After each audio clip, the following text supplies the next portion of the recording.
There was a boy named Jacob who absolutely hated going to school whenever he felt bored, tired, or stressed. Instead of dealing with it honestly, he became an expert at pretending to be sick. Ever since elementary school, Jacob would walk into the nurse's office holding his stomach dramatically, speaking in a weak voice and claiming that he felt terrible. Almost every single time, the nurse would call his parents, and they would come pick him up early. At first, Jacob thought it was funny. Whenever his parents asked him if he felt better later that day, he would magically recover within hours and spend the rest of the afternoon playing video games, watching TV, or relaxing at home. Because it worked so many times, Jacob started believing he could fool anyone. But once he entered 6th grade, his lies became even worse. Jacob discovered a new trick.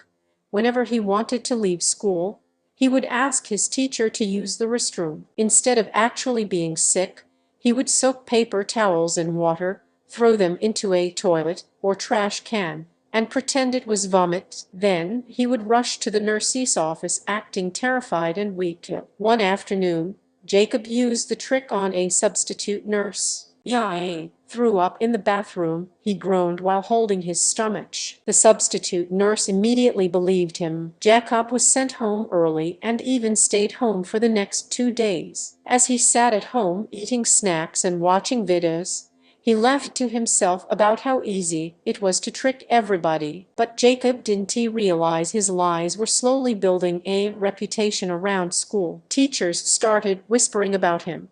The office staff noticed how often he left class. Even the nurses began questioning whether he was ever truly sick at all. Then came the day everything changed. Jacob woke up one morning feeling tired and annoyed about going to school. He decided he wanted to leave early again. During class, he raised his hand and asked to go to the restroom. A few minutes later, he returned to the nurse's office carrying a small vomit bag. Inside the bag were soaked paper towels he had ripped apart in the bathroom sink. "I threw up again," Jacob mumbled.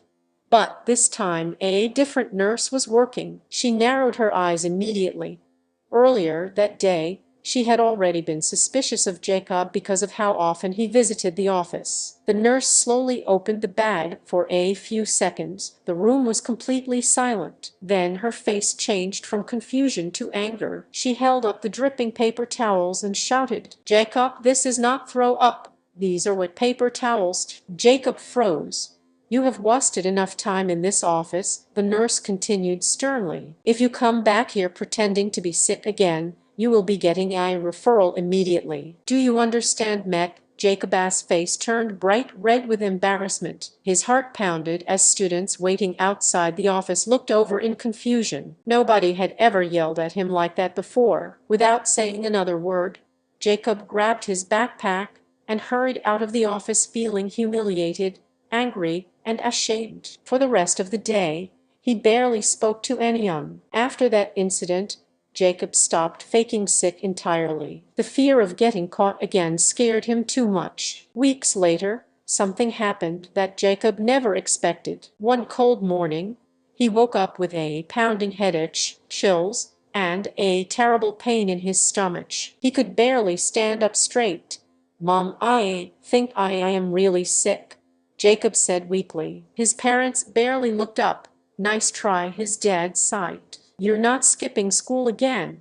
Jacob tried explaining that this time was different, but nobody believed him. Eventually, his parents forced him to go to school anyway. By the time he arrived at school, he looked pale and exhausted. During math class, Jacob struggled to focus on his pop quiz because the room felt like it was spinning. When the bell rang, he slowly approached his advisory teacher. "Can I please go to the nurse?"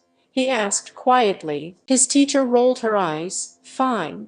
But if you're pretending again, you're getting a referral." Jacob nodded weakly and stumbled down the hallway toward the nurse's office. As soon as he stepped inside, the nurse recognized him immediately. "Oh no," she said sharply. "Didn't I tell you not to?" Before she could finish, Jacob suddenly collapsed onto the floor. The nurse's expression instantly changed. "Jacob," she rushed over while another staff member called for help. Jacob was burning with fever and barely conscious. Within minutes, paramedics arrived and took him to the hospital. Jacob ended up spending several days there recovering from a serious illness. When he finally returned home, his parents felt awful for not believing him. His advisory teacher apologized for assuming he was lying, and even the nurse admitted she had judged him too quickly that final time. Jacob understood why everyone doubted him. After all, he had spent years lying to people over and over again. From that day forward, Jacob never faked being sick again, because he finally learned something important. If you lie too many times, people may stop believing you even when you are finally telling the truth.